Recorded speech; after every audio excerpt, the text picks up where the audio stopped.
आज हम हमारा डेमो लेक्चर के साथ नंबर सिस्टम की शुरुआत करेंगे, जिसके अंदर आपके जितने भी नंबर्स की टाइप्स है वो डिस्कस होगी और जिस जिस क्लास में इसका यूज होगा वो हम डिस्कस करेंगे। अगर मैं बात करूँ 8th क्लास की, तो 8th क्लास में जो हमारा फर्स्ट चैप्टर है वो है रैशनल नंबर का, और 9th क्लास की बात करूँ तो 9th क्लास में जो फर्स्ट चैप्टर है वो है नंबर सिस्टम का, और 10th क्लास की बात करूँ तो 10th क्लास में जो फर्स्ट चैप्टर है वो आपका रियल नंबर का है। तो अगर इन तीनों के पॉइंट ऑफ व्यू से देखें तो नंबर सिस्टम का आना आपके लिए बहुत ज़रूरी है, 8th क्लास के लिए भी, 9th क्लास के लिए भी और 10th क्लास के लिए भी। तीनों ही चैप्टर जो कि नंबर सिस्टम से शुरू होते हैं, तो हमें इसके लिए नंबर सिस्टम का समझना बहुत ज़रूरी है। तो देखिए नंबर सिस्टम क्या होता है, नंबर की जानकारी आप सभी को होनी चाहिए कि नंबर में क्या क्या होता है। तो नंबर की अगर मैं बात करूं तो नंबर दो तरह के होते हैं, हम 2 टाइप्स के नंबर डिस्कस करते हैं। फर्स्ट है आपका रियल नंबर और सेकंड है इमेजिनरी नंबर। रियल को हिंदी में बोलते हैं वास्तविक संख्या, और इसे बोलते हैं हिंदी में काल्पनिक संख्या। ठीक है, तो रियल नंबर कौन से होते हैं? रियल नंबर वो सभी नंबर जिनको हम नंबर लाइन पर लिख सकते हैं। रियल नंबर वो सभी नंबर जिनको हम नंबर लाइन पर लिख सकते हैं, जैसे 1 2 3 4 up to infinity, -1 -2 -3 -4 up to infinity. ये सभी के सभी नंबर क्या होंगे? आपके रियल नंबर होंगे। और इमेजिनरी नंबर कौन से होते हैं? इमेजिनरी नंबर अगर मैं बात करूँ √-19, क्या आपने कभी ऐसा नंबर देखा है जिसके अंदर रूट में वैल्यू हो और माइनस में हो, या √-13? तो ये सभी नंबर होते हैं काल्पनिक, जिनको हम 10th क्लास तक सोल्व नहीं करते। उसके बाद नेक्स्ट जो आपके 11th क्लास आएगी उसमें आप कॉम्प्लेक्स नंबर पढ़ोगे, तब इसके बारे में डिस्कस होगा। तो √-19 का मतलब हम एक टर्म मान लेते हैं इसके अंदर आयोटा, जिसकी वैल्यू होती है √-1।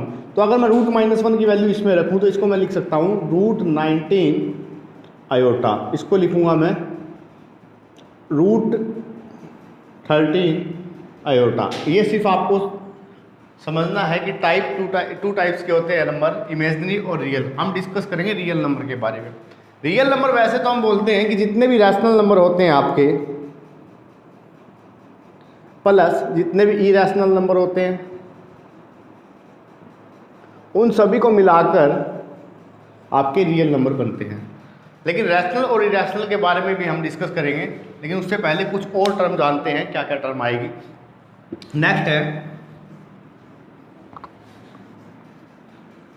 नेक्स्ट आता है इंटीजर। रियल नंबर का ही पार्ट है इंटीजर्स भी 2 टाइप के होते हैं, या आप 2 तरह से समझोगे इंटीजर को। 2 टाइप के इंटीजर्स ये तो वो हो गए जो आप बुक्स में अक्सर पढ़ते हो, जिन्हें हम कहते हैं नेगेटिव इंटीजर्स, और दूसरा पॉजिटिव इंटीजर्स। नेगेटिव इंटीजर्स और पॉजिटिव इंटीजर्स, हम इन्हें यह भी बोल सकते हैं कि negative integers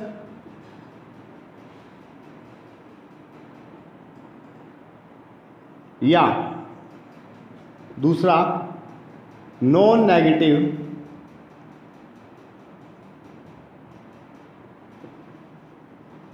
integers.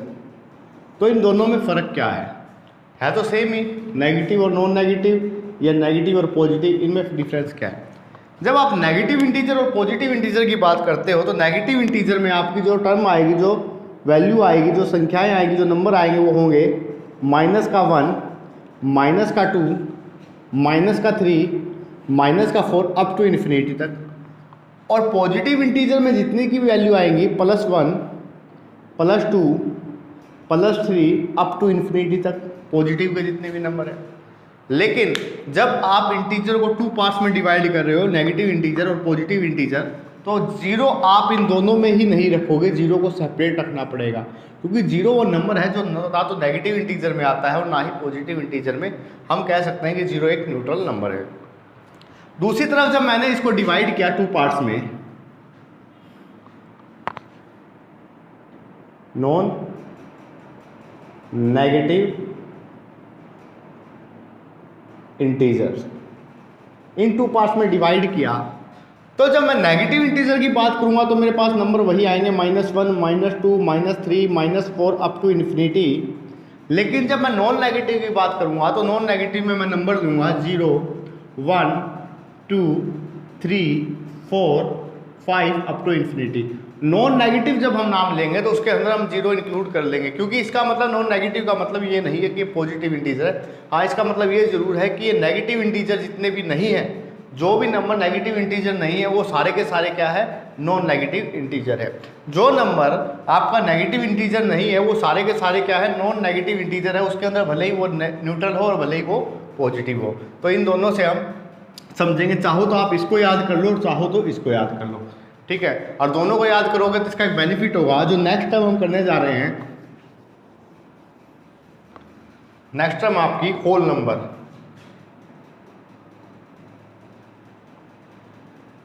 Whole number, और दूसरी जो टर्म है वो है आपका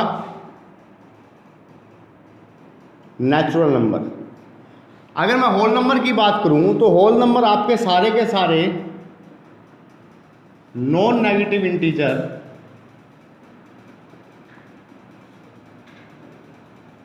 नॉन नेगेटिव इंटीजर आपके होल नंबर होते हैं।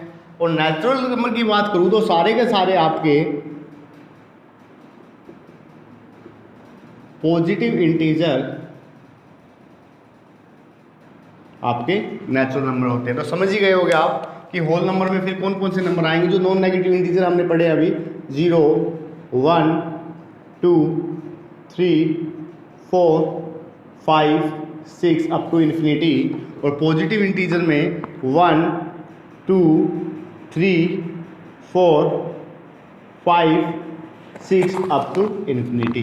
तो ये फ़र्क है होल नंबर में और नेचुरल नंबर में, कि होल नंबर में आप 0 इंक्लूड करोगे और नेचुरल नंबर में 0 इंक्लूड नहीं होगा। तो इसके बाद नेक्स्ट है,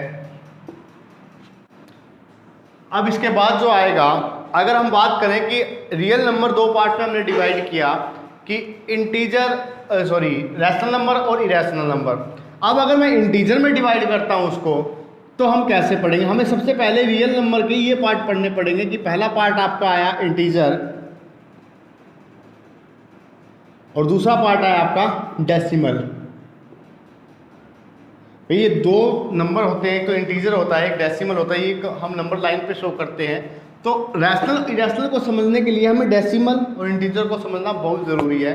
तो सारे के सारे इंटीजर जो होते हैं रैशनल नंबर होते हैं। रैशनल नंबर में हम पढ़ेंगे 20 को। तो अब मैं बात करता हूँ डेसिमल की।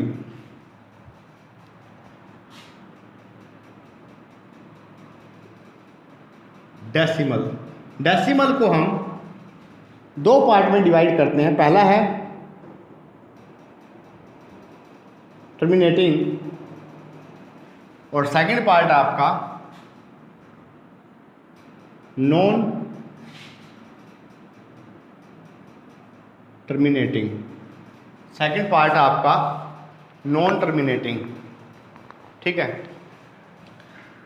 तो नॉन टर्मिनेटिंग को भी हम 2 पार्ट में डिवाइड करते हैं। पहला आएगा आपका रिपीटिंग नॉन टर्मिनेटिंग, और सेकंड जो पार्ट आएगा वो आएगा non repeating non terminating, non repeating non terminating. तो समझते हैं टर्मिनेटिंग क्या होता है। टर्मिनेटिंग को समझिए, जैसे आपके पास लिखा हुआ है 1.25 3.75 4.85 2.8। मतलब क्या है कि जब भी डेसिमल या पॉइंट के बाद आपकी वैल्यू फिक्स हो जाए, मतलब वैल्यू 25 इससे आगे नहीं जा रही है, ठीक है, पूरा का पूरा फिक्स चाहिए, तो पॉइंट के बाद जब भी वैल्यू फिक्स आएगी तो आप उसको बोलोगे टर्मिनेटिंग। मतलब जैसे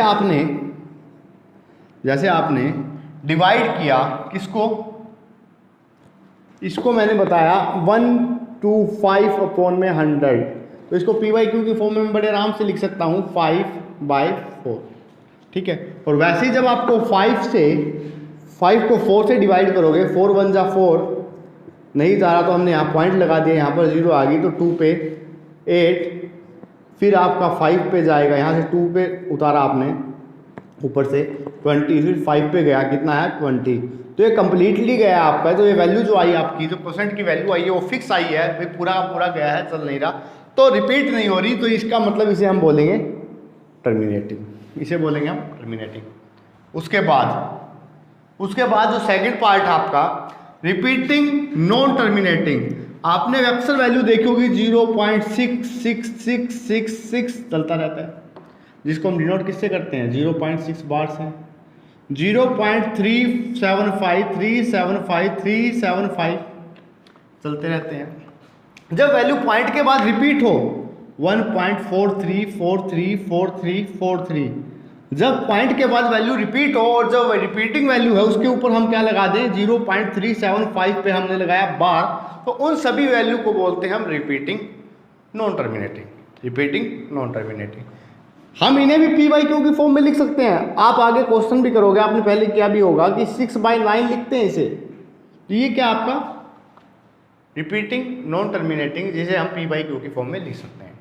थर्ड है नॉन रिपीटिंग नॉन टर्मिनेटिंग। इसमें क्या करते हैं, इसमें जो वैल्यू 3 2 1 4 2 8 7 चल रही है, मतलब अपनी मर्जी से कुछ भी वैल्यू आ रही है, कोई फिक्स वैल्यू नहीं है, लगातार चलती जा रही है, ना तो वो रिपीट हो रही है ना पॉइंट के बाद वैल्यू फिक्स हो रही है, तो उन्हें बोलेंगे नॉन रिपीटिंग नॉन टर्मिनेटिंग, ठीक है, डेसिमल। अब इनमें वैल्यू कौन सा है, सारी की सारी रूट की वैल्यू जो कि परफेक्ट स्क्वायर नहीं है, ध्यान रखना, परफेक्ट स्क्वायर अगर आप लिखोगे √4 तो इसकी वैल्यू 2 है, 2 क्या है, एक इंटीजर है, पॉजिटिव इंटीजर है, वो वैल्यू नहीं लेनी है हमें। सारी की सारी वो वैल्यू रूट की जो परफेक्ट स्क्वायर नहीं है वो काउंट होगी इसमें, ठीक है।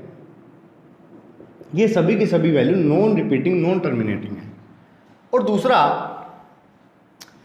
अगर मैं बात करूं कि पाई क्या है, पाई भी आपका नॉन रिपीटिंग नॉन टर्मिनेटिंग है, क्योंकि पाई की वैल्यू हम 22/7 लेते हैं, वो वैल्यू नहीं होती, क्योंकि वो हमारी सिर्फ एक क्वेश्चन को इजी बनाने के लिए ली गई वैल्यू होती है, मानी गई वैल्यू होती है, वरना इसकी एक्चुअल वैल्यू होती है 3.14 अप टू चलती रहती है, ये वैल्यू कोई फिक्स नहीं है, 3.142 चलती रहेगी वैल्यू, कहीं भी रुकेगी नहीं, फिक्स नहीं होगी, पूरा नहीं कटेगा, तो वो सारी की सारी वैल्यू क्या आएगी आपकी non repeating non terminating decimal. तो आपको समझ आ गया कि इसमें से कौन कौन सी वैल्यू टर्मिनेटिंग है और कौन सी वैल्यू टर्मिनेटिंग नॉन टर्मिनेटिंग में हम p/q की फॉर्म में लिख सकते हैं। तो इसके बाद आता है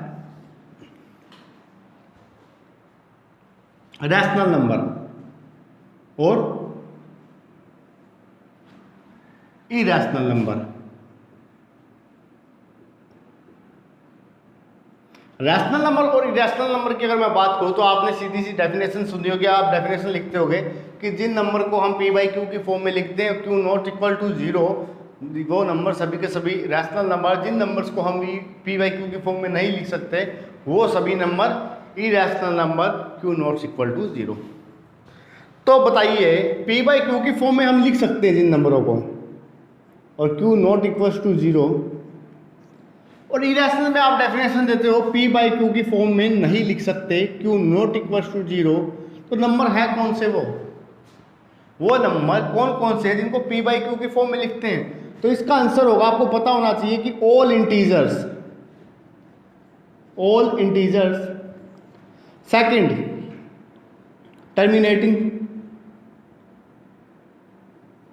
terminating number, third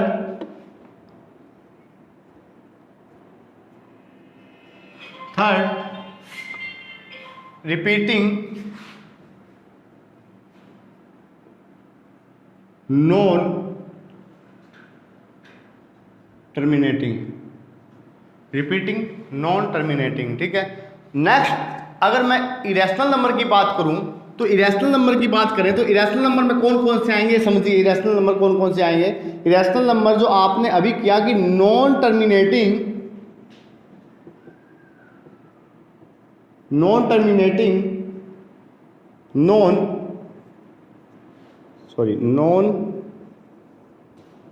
repeating non terminating जितने भी नंबर होंगे वो इरेशनल नंबर की फॉर्म में आएंगे। अगर आपसे मैं क्वेश्चन करूं कि पाई क्या है, तो पाई का आंसर आप दोगे कि पाई इरेशनल नंबर है, क्योंकि वो नॉन रिपीटिंग नॉन टर्मिनेटिंग है। पाई की वैल्यू क्या है अभी पढ़ा हमने कि 3.14 अप टू चलती रहेगी। लेकिन अगर आपसे ये कह दिया जाए कि 22/7 क्या है, 22/7 क्या है, रैशनल नंबर है, क्योंकि ये वैल्यू नहीं है, ये एक नंबर है जिसको हमने p/q की फॉर्म में लिखा है।